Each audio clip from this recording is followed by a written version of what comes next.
வணக்கம் ஓவியா. மயிலாடுதுறை மாவட்டம் சீர்காழி அரசு மருத்துவமனையில் அரசு தாய்சை நல மையம் இயங்கி வருகிறது.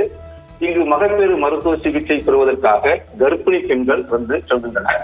இந்நிலையில் கர்ப்பிணி பெண்கள் வார்டுல சிகிச்சை பெற்று வந்த கர்ப்பிணி மற்றும் குழந்தை பெற்றவர்களுக்கு மருத்துவர்கள் ஊசி போட்டு பிறகு திடீரென நடுக்கம் மற்றும் காய்ச்சல் ஏற்பட்டுள்ளது. இது தொடர்பாக தலைமை மருத்துவர் மற்றும் மகப்பேறு மருத்துவர்களுக்கு தகவல் தெரிவித்ததன் அடிப்படையில் மருத்துவமனைக்கு விரைந்து வந்த மருத்துவர்கள் நடுக்கம் மற்றும் காய்ச்சல் ஏற்பட்டது குறித்து விசாரணை மேற்கொண்டனர். தொடர்ந்து கர்ப்பிணி பெண்களுக்கு மாற்று மருந்து கொடுத்தனர்.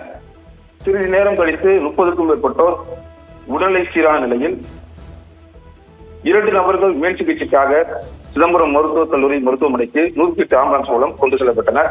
இதனால் மகப்பேறு சிகிச்சைக்காக வந்திருந்த குடும்பத்தினர்கள் மற்றும் உறவினர்களிடையே பதற்றம் மற்றும் பரபரப்பு ஏற்பட்டது. இச்சம்பவம் தொடர்பாக சுகாதாரத்துறை ஆய்வாளர்கள் மற்றும் சீர்காழி காவல்துறையினர் விசாரணை மேற்கொண்டு வருகிறார்.